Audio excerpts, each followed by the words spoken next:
Are you ready to take your business to the next level?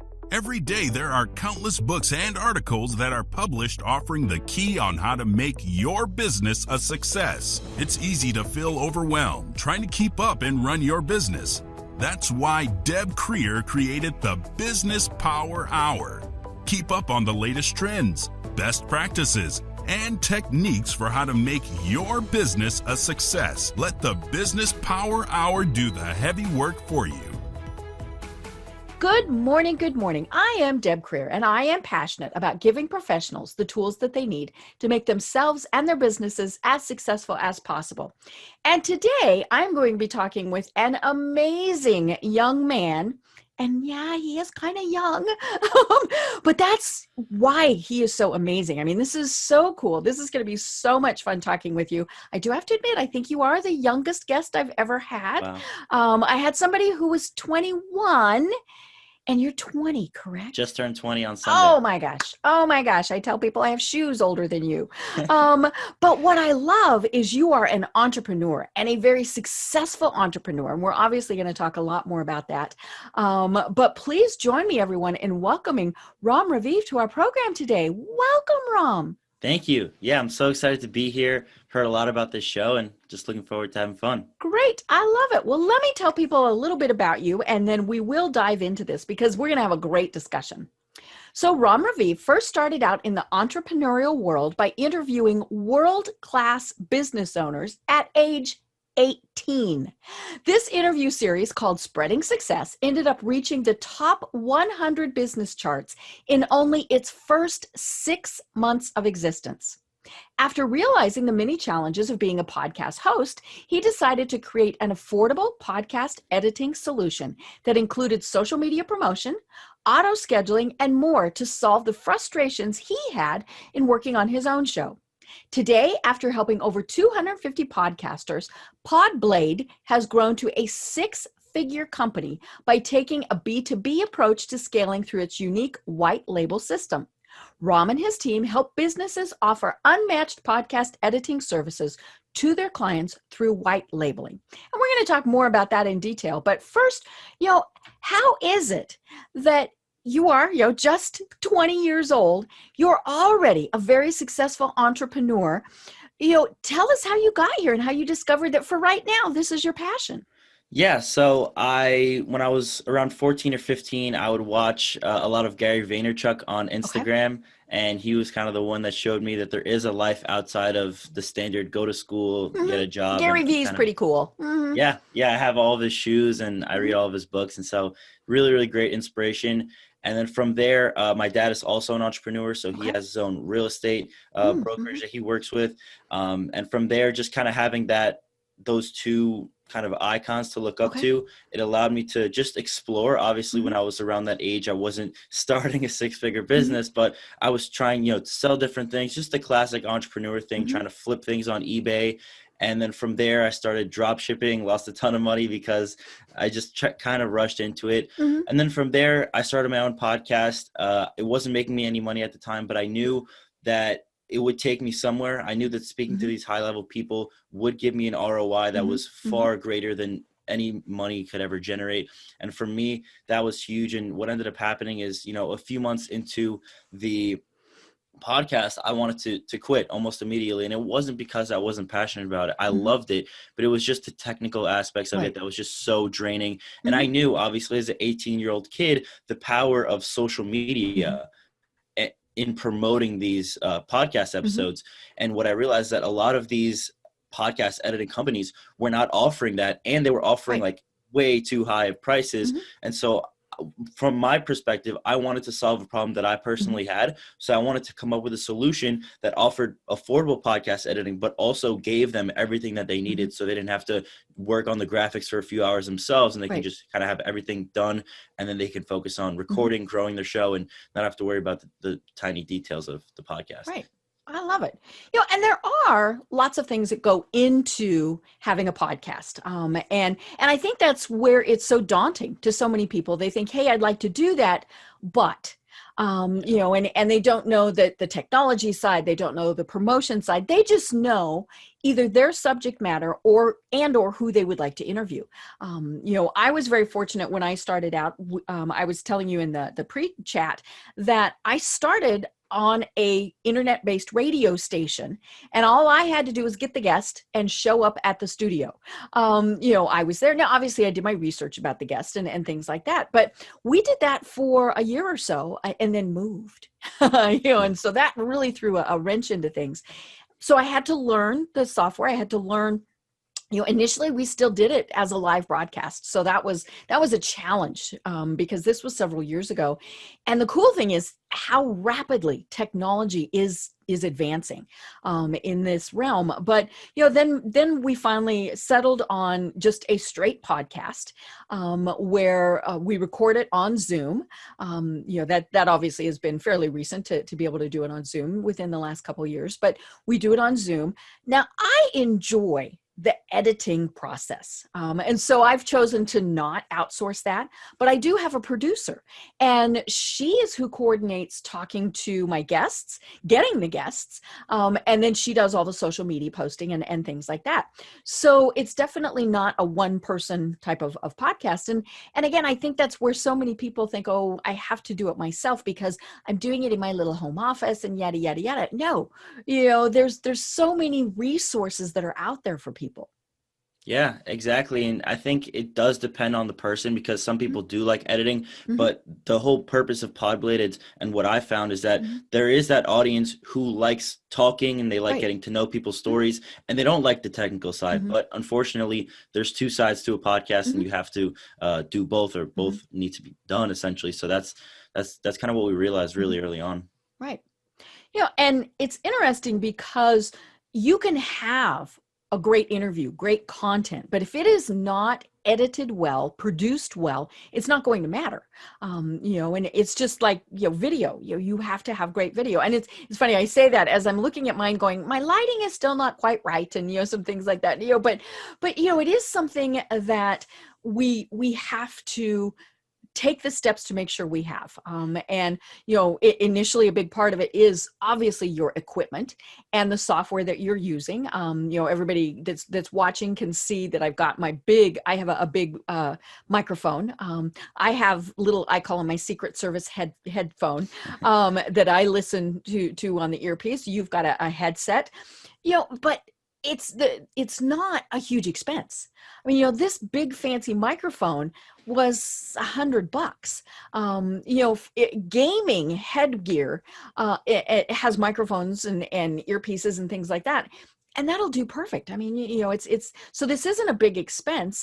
Finding the host, finding the platform, those, again, those are not expensive, but you do have to kind of research and find some things like that. So it's just a matter of starting. And I love that when you started, you interviewed world-class business owners. So how is it that was what you decided to do?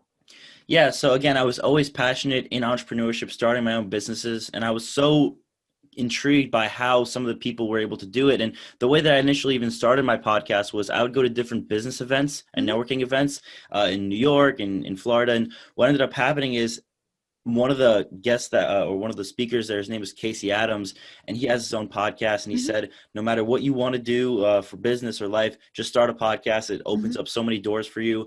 And, I was just skeptical at first. And then he kept going. He talked for about an hour. And I actually ordered the microphone. I used to have the same one that you have. I ordered it while he was still speaking. And I said, okay, I'm committed. I'm starting it. And then I was like, where do I find guests? Right. Because I haven't even started yet. I don't have any episodes. Right. So my strategy was to reach out to those speakers at those different business events. And so I started reaching out to them, and then I started building off those people. So I would reference their friends who were also doing business and say, hey, I just had your friend X on my show and he recommended you or something like that. And then I would just keep climbing that ladder until I was able to scale from there. Right. And the least that's going to happen is they're going to either ignore you or tell you no. Yeah. And then you just go on to the next person. Exactly. That's the thing. But when you have something professional and a professional pitch, it does really help. And so you're not just saying, hey, I've got this podcast. I have this podcast. We have listeners from around the world, all these various things. And let's be honest, we all like to talk about ourselves. Yep. And so that's kind of the important thing is to be approaching them and saying, hey, you have this great subject matter. And I know that my listeners, my viewers would love to know more about it. I've been doing this a long time. Your program 620-ish. I've been turned down 3 times. Only 3 times. And one person told me, oh my gosh, I couldn't talk for an hour. And I said, well, now that's curious because I just saw you give a 45-minute presentation and you have a 200-page book. I mean, and I said, and more importantly, it's my job to make sure that we fill the hour, so I have to be prepared, all these various things. And he still said no. I mean, so for whatever reason, he just didn't want to do it. I had one person who was a definite industry leader. I won't mention any names, who he told me, oh my gosh, I would love to do it. Here's the person who handles my scheduling. She'll be happy to set it up. Contacted her and she said, he was being polite. Don't ever contact us again. Oh my God. And I thought, well, whoop diddly do to you too. Wow. And then I thought, should I tell him? And then I thought, nah, it's not worth it. I mean, this just wasn't worth it. But the funny thing was he came back to me at one point and said, hey, you've got this great podcast. I'd like to be a guest. And I turned him down. Now, was that spiteful? Yes. But he asked why, and I told him why. And he did not respond. So I'm not quite sure what happened, but it was okay, whatever. And then I did have one person who said, I just really wouldn't be comfortable doing that. And this was long before we included the video portion, and that's fine. I don't ever want to make somebody so nervous that they're not going to enjoy it. Now I have had people, we've included video now for almost a couple years, and there are some people who say, nah, we don't want to do video. That's fine. It is a podcast first and foremost, and so it works out great. But, I've had a couple people who've come to me who, I am their first interview. So that's always a little bit more challenging, but it's always gone well. But it really is, it's all about being prepared. And as we said, sometimes people are going to tell you no.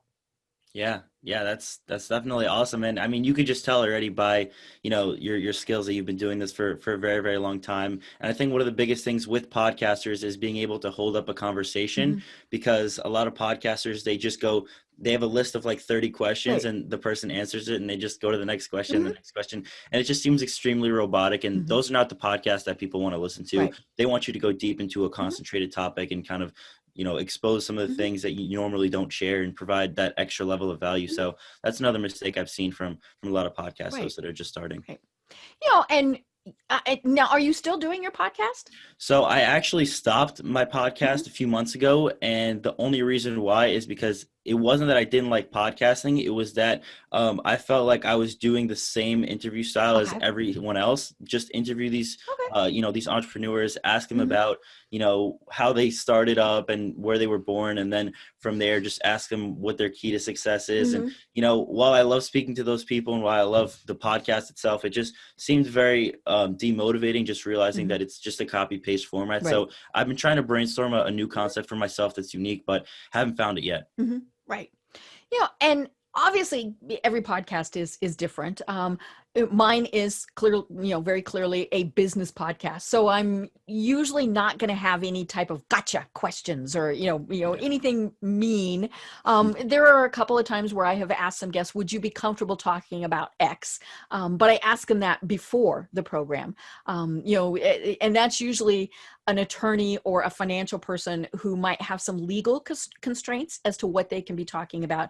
And so I'll say, would you be comfortable talking about this? And almost always they've said yes. There have been a couple of times where they've said no, but that's fine. But there are obviously podcasts out there where it is more of a sensational type of podcast, and the guests know that. I mean, if you're going to be interviewed by somebody like that, then that they're probably going to try and ask something. But it's as you said, it's finding that format, finding that template. I ask my guests There are some standard things I ask, like at the very start, tell us how you got there. At the end, I say, what words of wisdom do you have? But everything else in between is a conversation. And so it just kind of goes where it goes. Sometimes we've gone way far off topic, but those are the fun ones. But I always ask my guests what they want to talk about. And it's interesting when I have somebody, a lot of authors that want to talk about their book, and that's perfectly fine. I love getting their books. It's great education for me. But they will say, here are the 10 questions, and it's usually not them, it's their publicist. Here are the 10 questions that you can ask. And those are great, but sometimes it's, the conversation doesn't go there. And so I do like to delve a little bit deeper, to find a little bit more. But it's still a lot of fun. And I want my guests to feel like, hey, we want to come back. Yeah, exactly. I think that's one of the biggest things, making the guests feel comfortable. Because like you said, especially if it's their first interview that they've ever done, they don't know how to respond. They don't know, do they have to change the conversation? Do they have to move things along? And it's very difficult. And I remember in some of my first podcasts, just listening through them, they were terrible. Oh yeah, some of my first ones I'm just mortified at. No idea what I was doing. I would just pause for like a few seconds and be like, and then just ask the next question, not even kind of answer. And I would just be like, okay. And then next question, it would just extremely repetitive and pattern and no real conversation. So I sometimes like to laugh, and I would also do it in my room. And so my bed was there. I was wearing these big bulky headphones and I was using some like $20 webcam on Amazon. And it was just, it's just really cool to look back. And I'm sure a lot of other podcasters have a similar experience. Well, and I love that you did it, because so many people that are my age are scared to, they think, well, we're going to be judged. Okay. So what? It's a podcast, we're not out there, doing major damage to people. Have I had some people who on occasion have done a bad review? Sure. Okay. Again, whatever. It doesn't really matter that much to me, but it is about actually doing it. And I was looking up some podcast stats, and of course, these are all very arbitrary, but there's an estimate, and I found this in several different places. So somebody came up with this number that there's over 1.5 million podcasts with about 34 million episodes that are out there. Now, again, those podcasts run the gamut of anything from business to, somebody talking about their new makeup techniques, all of these various things. But one of the things, and I couldn't find the stat on this, but it was how many actually fail, that never make it past maybe the first 6 months, maybe the first year. And a big part of that is probably exactly what we were talking about at the start. They don't realize everything that they need to do. So talk to us a little bit more about exactly what Podblade provides. And there are other companies that provide the same thing. So, if you're going to outsource it, these are some things that you might look for a company to help you with.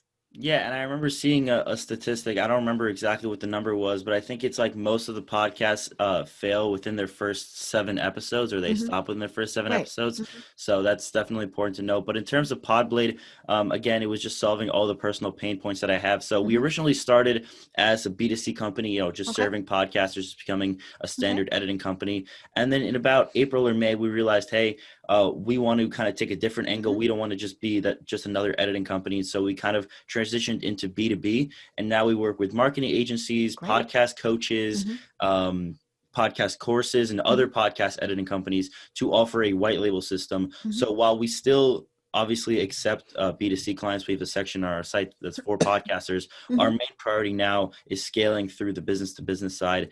And essentially what that is that we have our own portal system that we use through something called Service Provider Pro. And essentially what we do is we build the partner a skeleton of our portal onto with their branding and their prices. And so they're able to charge typically 2 to 3 times what we charge. And they're also able to, create custom packages and adjust the portal.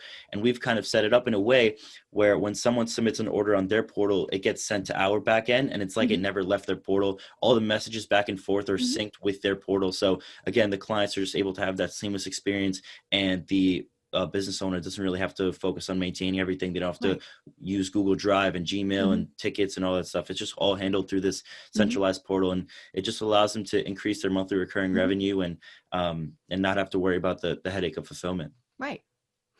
So you mentioned the word white label. Explain that a little bit more.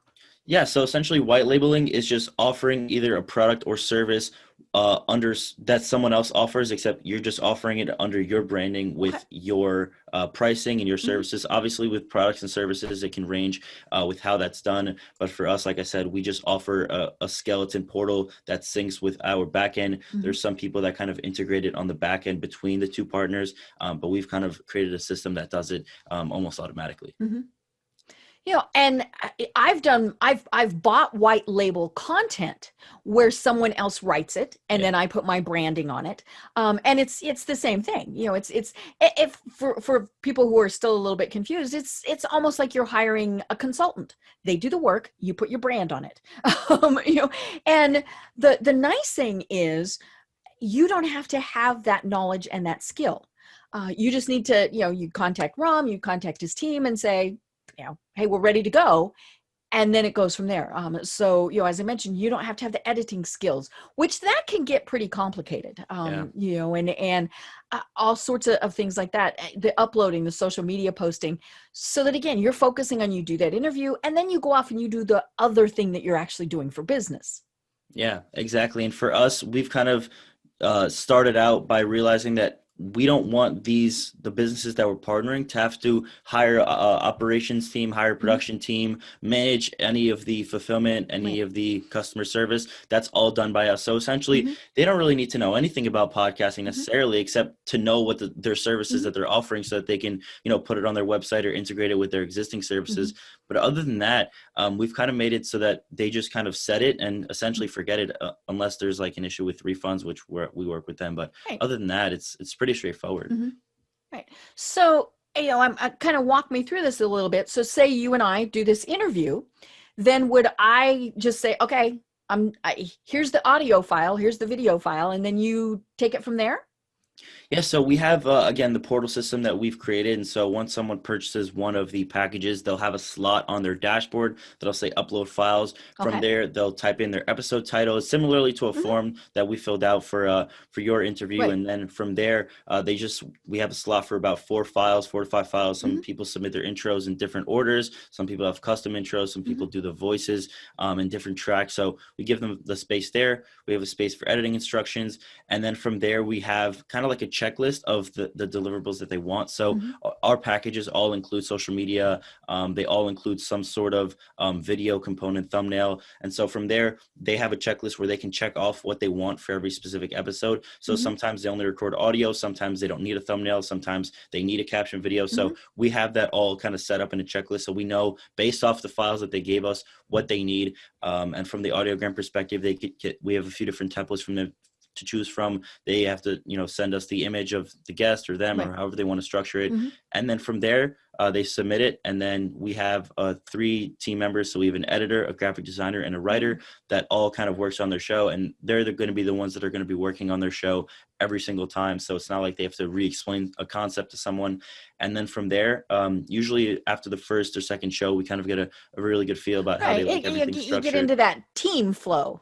Yeah, exactly. And then from there, that's pretty much it. We have some clients that prefer us to send them the files directly within the portal. And we have some that just say, here, just schedule it. I don't want to look at it anymore. I just want to record my episodes. And that's kind of that's why we even added that feature to begin with, because I knew the struggles that I had as a podcaster. I knew that, okay, even if the episode is edited, now I have to go schedule it. I have to set the time. I have to put the notes. And so I'm like, I got to do this. I got to do that.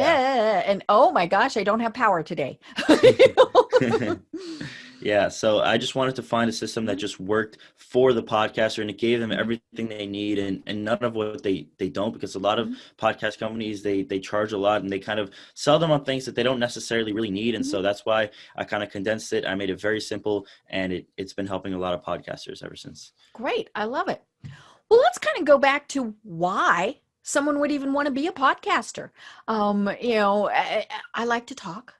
And more importantly, I love talking to my guests. I have so much fun. I have met some guests that have now become close personal friends. I learn every program. I mean, that is probably one of the best things is I get to learn something with every single person that I'm talking to. And so I have a lot of fun, but we mentioned 1.5 million podcasts. And so immediately people thought, oh my God, I don't want to have to compete with that, all those things. Why should somebody even be thinking about doing a podcast? I mean, you could really say the same thing with anything, the amount of YouTube channels that are out there, the amount of businesses that are out there. So you can't just not start just because there are a ton out there. You just have to find your creative angle. Nobody's unique anymore. I hate to say it. Yeah, again, it's just about finding your angle. And for me, when someone asked me why should I start a podcast, essentially it just depends, because podcasting is not for everybody. If you're shy, you don't really like to talk that much, being a podcast host, let alone a guest and coming on a show, can be very, very difficult, and it cannot be fun and enjoyable. And so I would definitely say it's not for everybody. But if you do like talking about yourself, talking about others, providing value, and obviously creating content, because this is similarly to a YouTube channel, my podcast go on YouTube. It's content. It allows you to boost your social presence and just overall just associate yourself with very high level thinkers. And for me, it's obviously a no brainer. That's why I've started. But I would just say, try it out, right? Like you said, there's not many costs associated with it. You get a microphone, maybe a webcam, a few lights, and you're ready to go, and you have a professional setup. So I would say there isn't much downside. Obviously, if you're running a few episodes and you don't even have to post them, you can just conduct the interviews, and if you don't like them, if it's kind of draining for you, then I wouldn't recommend doing it. But like I said, it doesn't hurt to try. Right. And it does help to have that team that's going to support you. I originally had the radio station, and then I knew enough about it that I could go on my own. And then it really was one of those things where I thought, okay, there's some of this stuff that I do that can easily be handed off to a virtual assistant. And, and I've had several, but I've been working with Kim, my current producer, for over 3 years now. And we've got a system down. It's people ask me, so she does your social media posts? I say, yes. And they say, well, do you send them to her? And I say, no. If I had to write it and send it to her, I might as well just post it myself. She knows the flow. Every once in a while, I might go in and change a word here or there, but usually, and I shouldn't say this, I don't even look, but more importantly, that's because I trust that what she has done is right. And I don't have to look at it. If I'm looking at it, it's because I'm looking at people's comments, responding to those, some things like that. But it was about developing that's, as you said, kind of that process that we went through to do all of that. Yeah. And for me, what I would say, in terms, just from like a business perspective, aside from like the podcast and Podblade, one of the biggest things for me, and I know you talked about words of wisdom, is definitely having systems and processes in your business. And what I also realize is having those same systems in your personal life. Right. So kind of making sure that you're organized. You have, nothing is kind of surprised. My day is obviously time blocked. Everything is kind of set up. So even from that perspective, just having that system and a team and kind of things being certain definitely helps in the long run. Right. Yeah. So let's talk about the business aspects, because you've learned, lots of words of wisdom at a very young age, to have things that are a process. Calendars. I mean, that's one of the biggest things. I have an online scheduling program. Somebody was just asking me which one I use today, and I use a program called Schedule Once. There's quite a few of them out there. They tie into your Outlook calendar, your Google Calendar, whatever it is. And usually there is a fee associated with it. I always tell people, if there's a free version, try the free version first. But sometimes you need, because, I want to personalize it. I want to brand my schedule, all those things. And so I do pay for that. But just that right there is such a time saver, because you're not doing the, well, hey, Rom, what about Tuesday at 2? Tuesday at 2 wouldn't work. Okay, well, how about Wednesday? You eliminate those back and forth emails by having that scheduling program. So that's kind of one of the things that can be automated. Anything as a business person that you can automate, the better it is. Obviously make sure it's working right, but, do things like that. So what are some of the other things that you have automated? Yeah, so like you said with the scheduler, I use Calendly, which is another one of those options that syncs directly with my calendar. I can Right. ask questions, and I've used that for my podcast. I've Mm-hmm. used it for my business meetings. I've Mm-hmm. used it for a bunch of different things, and it's been very very useful. Like you said, going back and forth can take a long time, and it can Mm-hmm. be very frustrating, especially from a podcast Mm-hmm. perspective. If you're just going back and forth with a Mm-hmm. guest, it can be very deterring, and they might not even want to do it Right. at the end. And Mm-hmm. so that's definitely been big. One of the things that I do is I have check-ins twice per week with each individual Mm-hmm. team member. So that's automated using something called Poly.io. I think Mm-hmm. Okay. that's on Slack. So I Mm-hmm. communicate with my team through Slack, and from Mm-hmm. there it sends them a questionnaire of like two or three questions. Mm-hmm. Are all of your orders on time? Do you Mm-hmm. have any questions? And are you ready to crush Mm-hmm. the rest of the week? Stuff like that, Tuesday and Thursday, just so I'm making sure that no one's kind of slipping off. Everyone knows exactly what they're Mm-hmm. doing, and everyone is comfortable with their workload and stuff like that. So that's been another huge thing. And there's automation, and at the same time there's delegation. So a lot of Right. tasks like checking email, Mm-hmm. and just those mundane tasks that are worth that they're worth kind of outsourcing, so you can Mm-hmm. focus your time on more of the income generating Right. activities, things that move the needle forward a lot Mm-hmm. more. And so that's another thing that I've realized. And I'm actually reading the 4 Hour Work Week right now by Tim Ferriss, and Mm-hmm. he talks about that he has virtual assistants and other people Mm-hmm. managing his flights, booking hotels for him, Right. a massage, Mm-hmm. dentist, doctor appointment. So it just applies to your life as well Mm-hmm. as business, but those key elements are crucial. Mm-hmm. Right. And you manage a team of 10, I believe you Correct. said, and they're all remote. And it's interesting, you were doing what, before this, what so many companies now, because of the pandemic, are having to figure out. How is managing remote teams? Are they in different time zones, different countries? I mean, how do you coordinate all of that? Yeah, so most of them are in are in a similar time zone. Okay. And for me, one of the biggest things that I've realized is just making sure that everyone is on the same page, and Okay. communication has been one of the biggest things, because again, with the time zones, they're up different times Mm-hmm. than other people are. And so it's important to make sure that you have those, again, check-in points, like I said, Mm-hmm. because if you don't speak to one of the employees for 24 hours, you want to Mm-hmm. make sure that they're still kind of Right. doing the thing, they're not sick, something didn't happen. So that's definitely been huge for me. And at the same time, from an understanding perspective, I've just learned at a very young age to be very compassionate. When I first got Mm-hmm. out of high school and I was starting up in the business world, I thought, I know everything, and Mm-hmm. I'm the CEO, and now I don't even, like, for example, a few weeks ago, one of my employees called me boss, and I'm like, no, like, Yeah. I don't like that. Mm-hmm. Like, we're on the same team. There's Mm-hmm. no levels. It's just that we Mm-hmm. just each have our different Mm-hmm. responsibilities. I think that's one of the biggest things that a lot of entrepreneurs make starting Mm-hmm. on. They think they have all the power, and of Right. course, obviously, like, it's their job to move the needle forward, but it's a team. It's not Mm-hmm. one, and then there's just all these other people on the side. Right. I think delegating, you mentioned that is one of the most critical things. And so many people, when they start a business, they think they have to do it all. That they'll be looked down on if they have somebody else help them. And none of us are experts in everything. We talk fairly often on this program about how to set up a business, and I tell people, there are steps that you need to take, because you need to make sure that legally you are doing things properly. So you have a business license, and there's you talk to maybe a tax attorney, all these various things. And I'm not saying that you're spending thousands of dollars. This is something, and you might work out a trade, you might, there's various ways to be able to do this. And yes, there are some things that you can research and do on your own. I remember when I set up my company, which is Wise Women Communications, is my overall company. This was long enough ago that it was before the internet.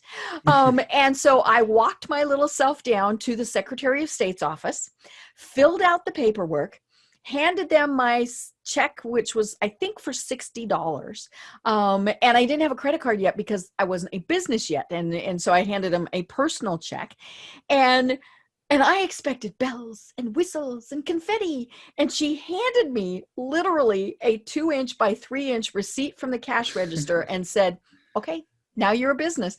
And I was just crushed. I mean, I was like, but now, of course, you do this all online. Oh, my camera's decided that I'm not going to be in focus right now. But and so it's done online. It's pretty easy to do, but you should research to find out what type of business you want to be.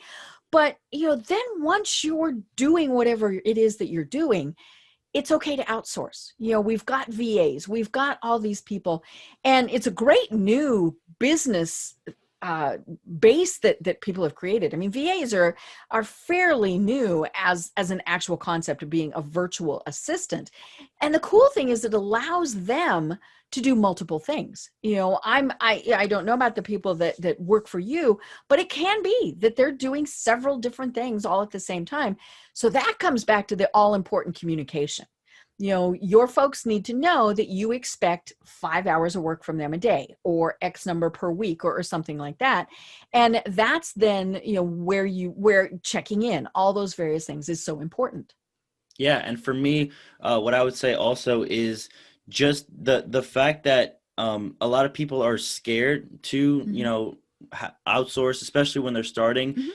But the thing is, again, with communication, it's creating systems. So like we spoke about earlier, if there's a task that you want, a virtual assistant or someone else to complete, I usually just make a video recording myself and in as much detail as possible, pretending like I'm explaining it to a 9-year-old and go every step of the way. And then once you record that video once, you'll never have to work on the task ever again. Right. And I mean, that's extremely valuable. And it's the same thing with starting a business. You work harder than you would at a 9 to 5 for the first, it could take anywhere from 6 months to a year, even more. And then from there, you're kind of working less. You've built systems that, work for you and delegation and automation. And you're able to kind of focus on the bigger picture without having to check emails or, manage the team at some point. And so it definitely becomes very, very relieving once you've set things up properly in the beginning. Right. And then of course the key is to empower the people that you work with. So you have this video and it says you do this and this and this and this and shows people how to do it. Well, after they've done it a while, they might go, wait a minute, there's a better way to do this. Yeah. And then that's the key, is to let them either do that or explain to you, or there are times where it's like, nah, it still needs to be done this way. But it's it is, as you said, it's more about being that team as opposed to I'm the boss and you're my employees. Yeah, and it's gotten to the point where now, like, some of the systems or checklists or things I'm creating, I run it by, the virtual assistants before I, kind of put it in the different training centers or whatever, because a lot of them, for example, the editing softwares, they know a lot of the different plugins and terminology than I do. And so they're kind of able to help me with that. So, once you get to a point where, you're hiring really talented people, they're actually able to help you and make your life easier while kind of showing you exactly what you need to include, what maybe you don't need to include. And that's very, very powerful moving forward. Right. And they might actually know more about it. Exactly. They might say, oh my gosh, there's this new widget, there's this new plugin, there's this new software, all of those various things. And because you're so busy running the business, you haven't had time to catch up on those. And that's where it's invaluable to have those great team members. Yeah, exactly. And even with that, there's different perspectives, right? So if I have, 2 editors that are both looking at this, one of them might say this and the other one might say, something else. And then they might come together and say, oh, well, this one is really right. Or, oh, this one's really right. And then kind of rationalizing it, obviously not in like a toxic way, but just kind of looking at the different perspectives. Obviously there are different softwares to use or different templates, stuff like that. So it's definitely useful, obviously, once you've built a team to allow yourself to have those different perspectives. Right. And then what that really allows is for you to scale up. Yeah. So when you're adding people, it's much easier to onboard them. Yeah. And so we've kind of created systems to allow us to scale. So for example, if we have a partner that comes to us now and they're like, hey, we have, 30 podcasters that we want to add to your white label program, let's do it. And for us, 30 podcasters, just right away, is, it's a lot to handle. It's a chunk. Yeah, exactly. So we've created a system where we have in-depth training videos, just like what I was explaining to you, on how to do every little thing. We have checklists for every type of deliverable that we have. And so we make sure that even if you're starting out, you won't be able to kind of slip through the cracks because everything is so detailed, double check, triple check. It's all in those checklists. And so we're able to hire someone, within a week and a half to 2 weeks, and they're fully ready. They're onboarded. They've already had calls with, some of the team members that are doing a similar task to them, and from there we're just able to scale. So there really is no limit to kind of how many orders or quantity we can take. Right. I love that, and because especially right now, things are changing very rapidly. A lot of people are figuring out that they have to do business in a very different way, especially virtually.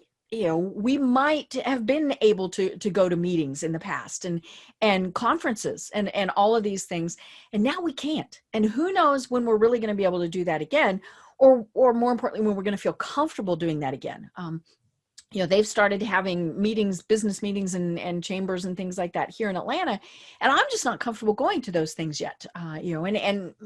So I think people really are thinking, how can I expand? I'm used to dealing with people here in Atlanta. You're used to dealing with people in New York. We're now going to start dealing with people around the world. And so what can we do? And podcasting is a great way to be able to do that. Yeah. And in the online space, the whole dynamic is different when I'm on a call with clients, and this has been forever. So I've been running, the whole business online, never had an office, anything like that. Obviously we're all kind of remote. So from there, what I've realized is that the calls that I have, for example, with a potential client, is on a call just like this, on a Zoom call. Right. And so a lot of, especially some of the older people are like, wait, like I need to be in person. We need to meet, I need to shake their hand. No, we must go to Starbucks. Yeah. So it's just the dynamic is completely changing. And I mean, even before coronavirus, just with the increase of technology and, the reach that you're able to have, and kind of talk to anyone in the world, essentially, that, has an internet connection, just kind of changes the whole game. And it allows you to scale no matter where you are in the world. So that's why it kind of allows you, when you're working remote and all you need essentially is your laptop, to be able to work from anywhere, have that time, location, and financial freedom, and then just kind of live a very fulfilling life. Right. Yeah. I tell people I can work anywhere I have internet. Yeah. We had big storms that came through here last week. Hurricane Zeta, went bebopping through here and took out our power. And actually took it out very close to the house. It was amazing how close that was. We could only turn one direction out of our cul-de-sac because there were trees down. And we had power back within about 10 hours. Not a big deal. But we didn't have internet for about a day and a half. And the weird thing was I also didn't have it on my phone. So that carrier was having issues also. So I couldn't use my phone as a hotspot. And to not have internet was just very bizarre. Now, luckily, I have fabulous neighbors who gave me permission to use their router and use their Wi-Fi. But it was still just very strange. But yeah, for the most part, if we have internet, we can work wherever in the world. And which is part of the cool thing about this, because we can travel.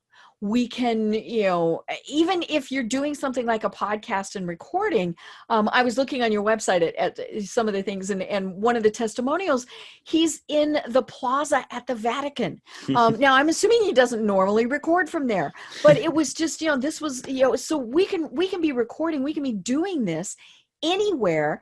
And let's be honest, we can actually be doing it with just our phones, and now you might want to, have a little bit better, you need to make sure again, like we were saying, your audio has got to be good. So, if you're out in a big public area, you might still need a microphone and some things like that, but you can do this anywhere. Yeah, exactly. And all I would need essentially is my computer, my mic, and maybe a light and my camera. And, you could easily fit that in a carry-on suitcase. Right. So, it's not like you would have to kind of carry all these big clunky equipment, which, a few years ago you may have had to do that because there wasn't all these different, kind of USB attachments that you could just add. You'd have to add like a big webcam or however you wanted to set it up. So times have definitely changed, and it's allowed us to be more portable, especially in the online business space. And, if the internet does, cut out for a certain time, And, we're talking about this coronavirus pandemic, how are online businesses going to change? How are they going to last? And, what happens if the internet ever shuts down? Well, if the internet ever shuts down, then, I don't think you're going to be going to your job either, just because, Right. you use most of your, your job is done on the internet anyway. It's just, you have to be in a location to be able to do it. So, yeah, that's kind of my view on the internet and online. I told my neighbors, I said, if Russia ever really wants to mess with us, all they need to do is take out our power. Because that would get everything. And, your cell phones would only last for so long. It was interesting, when we had so many issues last week, you could tell that the cell towers were overloaded. Yeah. And I'm sure that's part of why I didn't have a good connection either. And so, but then I did this, I got out a book. A real book, a physical book, because, we didn't have TV either. All sorts of things. But the cool thing was it gave us that break, and I think that is something, here I'm going to go off on a different tangent. I think we do get a little bit too attached to our technology. And sometimes it is nice to take a break and have that day downtime. Or, I know people who take a week vacation. Now they take their cell phone. I think all of us at least want to stay a little connected because there could be emergencies, and some things like that. But, we're going to say, okay, we're not going to check email. We're not, we're going to do all of these various things. That comes back to having a good team. If you, the ultimate goal, and that's kind of the 4-hour workday thing, is that you have such a good team that you don't have to be doing all of the time. Somebody else is taking care of a lot of those details. Yeah, and for me, a few months ago, I actually decided that I'm going to take Saturdays off and not use my phone. So it's actually a religious thing. I'm Jewish, so it's called the Sabbath. Right. So essentially what I do from Friday sundown to Saturday sundown is I'm not on my phone. I'm not on my computer. I don't turn on the lights. I can't write. I can't drive. I can't, do all those things. So it's very, very powerful, and from a reflection standpoint, just to disconnect from society. And so I'm able to do that, obviously, because of the team that we built and we were able to kind of cultivate. But I think, definitely taking time, whether the internet's out or not, to definitely have some time to reflect and to just kind of be with your own thoughts, because when you're constantly looking at a screen, it's very hard to do that. Right. And now with the election, we just don't want to be looking. Yeah. But it is one of the things is as we've been saying, to have that schedule.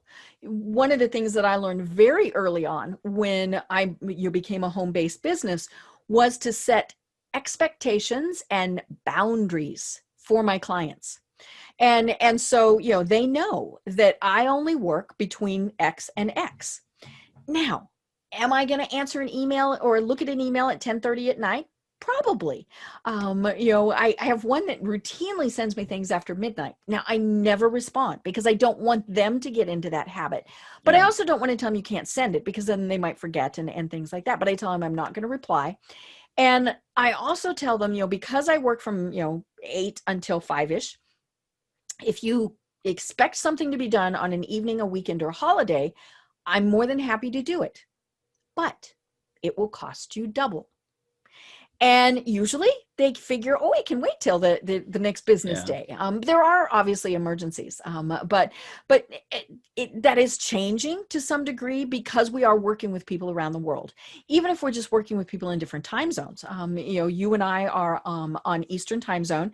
If we're talking with somebody in California, that's a big difference. Yeah. And so if we have clients there, we have to adapt that schedule too. But again, that comes back to maybe you just have a bigger team, and so you still keep, kind of a regular 8-hour day, but somebody else is dealing with things the rest of the time. Yeah, exactly. And for me, what we say with our podcast editing that we're doing is we usually say it's 3 to 5 business days. Right. That's how long it takes to edit. And so, if someone's like on Saturday, that's just not a business day. So that's not how we're able to do that. And it also allows for the podcast host to be a lot more organized with their schedule and how fast they're sending things in. And, do they have, a schedule of 4 episodes of stack just ready to send in to us? So that definitely helps. And just kind of setting those boundaries, like you said early on, to prevent those habits of, sending an email late at night or, sending a lot of things to be done on the weekend definitely helps. Obviously, like you said, emergencies do exist, but in the general case, it's definitely helpful. Right. And It really is just a matter of getting yourself into that habit.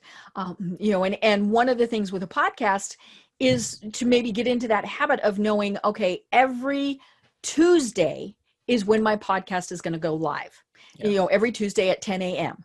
So then, okay, well, if I'm working with Rom and his team, that means I need to get it to him maybe on Wednesday of the week before, just to make sure that everything, and so then, okay, well, I've got to get the interview done by then. It's funny. We actually, for the first time in a long time, we did not have a program this last Monday. We always upload programs so that we have a program on Monday and Thursday at 11 Central Time. We had some weird glitchy scheduling things where all of a sudden we didn't have somebody for Monday. And I told my producer, you know what, let's just take time off.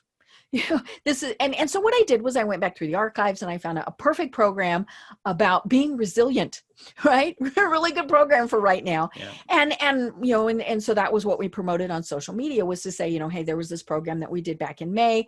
Here's, but it is, when you have that set schedule, and I think that's one of the things that I have seen podcasters fail is they don't have that schedule. They're not saying, I'm going to upload, so that I have a new program that goes live every whenever. It's just, and same thing with say a blogger, when the spirit moves, I will, well, you know what? Usually the spirit gets busy doing other things. Yeah. And you know what, even if they do set a schedule, most of them don't operate by the schedule. Right. So they'll say, oh, every Tuesday, like I'm posting an episode, and then like 3 Tuesdays pass and they just haven't posted anything. So I got busy. Yeah. So it's about, setting the schedule, but it's also about, doing what you actually say that you're going to do.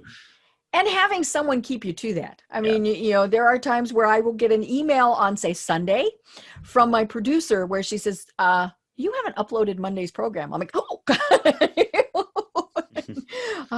But yeah, so it is all about doing that. And let's be honest, if we're going to be successful in business, we need to be doing these things anyway. Yeah, exactly. And again, time management has been huge for me. Just kind of time blocking my day, like you said, with calendar, but also with tasks. So I know a lot of people just have a to-do list for the day, but they don't have the time that they're actually going to do it. And so they're stuck in the morning just choosing, okay, what do I do here? Right. I have 5 tasks. Which one should I do? And then they're just kind of thinking more than they're actually doing. And then they end up either not doing as much as they wanted or not really doing anything at all because they're just still choosing. They're like, okay, I'll do this task. And then, something else pops up and they're just all over the place. They get an email and then, they respond to that and they don't focus on what they said they were going to do. So again, having that time block and that organization is huge, not only for, business and for podcasting, but for life. I also schedule out my personal time, stuff to do for myself, for my family, stuff like that. So it's definitely huge. Right. Yeah, I have an online networking group that we started back in March because it was like, oh my gosh, we need to see somebody. And so we started this, and one of the discussions we had was about time management. And my friend Brian Basilico is a king at this. He pre-pandemic and post-pandemic, I mean, he has things like he only goes and networks on certain days. Yeah. He, and he schedules in his calendar the times he's going to walk his dog. Now, could that be rant? No, he knows. And more importantly, then something else doesn't get scheduled over it. So he goes 3 times a day. It is in his calendar that he goes, he walks the dog. And I was talking to somebody else who was, it was actually the person who was presenting, and she said she schedules downtime. So, she schedules 20 minutes to go out and exercise. She schedules, and now some people are like, oh my God, but if we don't do it, then we don't do it. Yeah. And then as you were saying, the key is when that timer goes off and says, hey, you're supposed to go exercise right now, that you do it. You think, okay, and so it's getting into that habit of doing those things. And it's really hard when you're working by yourself to do those things. But, it's so important to get into those habits. And it's not that we're micromanaging our schedules or things like that. I mean, some people will have their entire day filled and scheduled, and that's fine. They just, but others, it's like, okay, well, I really am, every Thursday is going to be the day that I write my blog post, or, all of these various things. And that just, again, it helps us to be more successful in business. Yeah, exactly. And I think it's very important to note also that, even if you time block your day, it's flexible, right? You Right. can move things around, and because you've organized it, you allow yourself the freedom to be able to move things around. So for example, sometimes I like to call my uncle or my cousin in Israel, and their time zone is a little different. So and they want to call, and I set something scheduled, but I know that I have Right. time later on. I can kind of things around. Mhm. And so it's just important to note that, you want to be strict to it, but Mhm. also when things pop up, it's definitely not set in stone, and you can adjust it, obviously within reason, but Mhm. to kind of still make it an extremely productive day. Right. And you do have to share that schedule with the people that you're working with your family, with whoever. My producer has access to my online calendar because that way she sees everything. So if we all of a sudden have to move stuff around, she can see that and she knows what's going on. So it's very important, obviously, that I keep it current. I put personal stuff on there. It doesn't matter to me that she sees that, I'm, and I mean, I don't have to be specific as to what I'm doing if I don't want to, but, Yeah. but it's interesting. I was thinking back to when I was still in corporate America and, and this was a big company. And we could see everybody's schedule, CEO all the way down. I mean, we could see Wow. everybody's schedule. And we knew that layoffs were coming. Now, I was in the communications department, so I really knew that layoffs were coming because I was writing the communications for them. But we had to talk to, especially the HR folks, and say, okay, you need to start doing your calendar different because people could look at the HR person's calendar and figure out, oh, she is talking to every single person in X department. That's not good. And so we kind of had to not be quite as transparent. But we still, you still could see things like that. So it's one of those things, like you said, sometimes you just have to be a little bit more flexible. Yeah, that's definitely a lot of transparency. I put some things in there that are personal to me, so I don't know if I want to just kind of show them to everyone. But yeah, it's definitely important to be on the same page with your team, kind of set expectations with that, and work off your calendar. Right. Right. And to keep it current, that's the other thing. It's very rarely do I have to go back to somebody and say, oh my gosh, I've double booked. And when I have, it's been my mistake. It's been something that I have done. Then like you said, things come up. There are things where you have to go back. I did it with you. I had to reschedule you because I had a dentist appointment. Things happen. But see, this is why I set a timer, because we are almost at the top of the hour. This has been so much fun. So tell us how people find you and connect with you and work with your company. Sure, yeah. So obviously, my name is Rom Raviv. My Instagram account is ROMRAVIV. And like we mentioned earlier, my company is called Podblade. That's PODBLADE.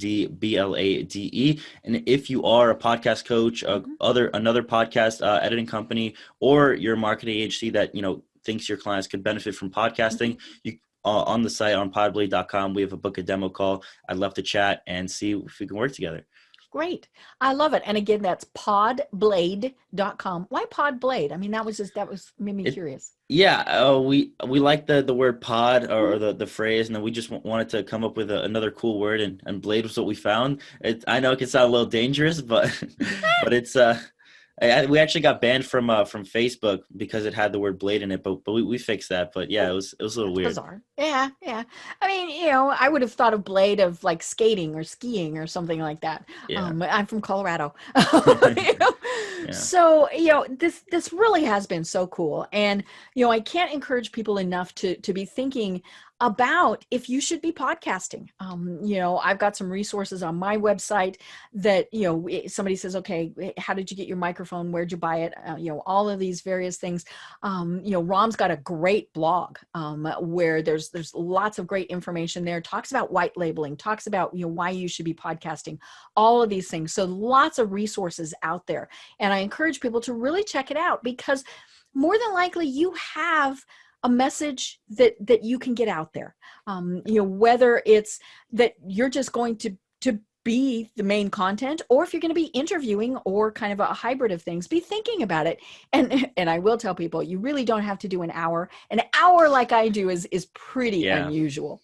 Yeah. Most of mine were between, 30 to Mhm. 40 minutes around, and Right. sometimes more, sometimes less. But Mhm. again, it just depends on the flow of the Mhm. conversation. Right. I've done interviews that are 15 minutes, and that was perfect. Yeah. Yeah, Great. that's awesome. Well, Rom, do you have any final words of wisdom for everyone?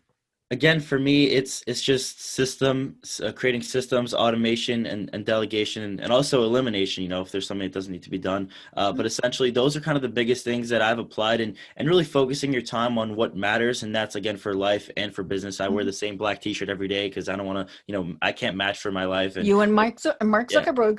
yeah, it just doesn't work well with me. And so just finding the things that are important in your life and just kind of maximizing your time and your resources on those. And a lot of things in our life are very irrelevant, and we tend to Mhm. put a lot of our energy towards it. So just overall, whether that's business or life, just focus on the things that really matter, and just kind of run with those. Perfect. I love it. Well, I've been having a wonderful time talking about podcasting with Rom Raviv and about business in general. I'm Deb Creer. As I said, I've been talking with Rom Raviv of podblade.com. And until next time, everyone have a great day. Tune in for our next program for even more trends, best practices, and techniques for how to make your business a success. The Business Power Hour, hosted by Deb Creer, is proud to be part of the C-Suite Network.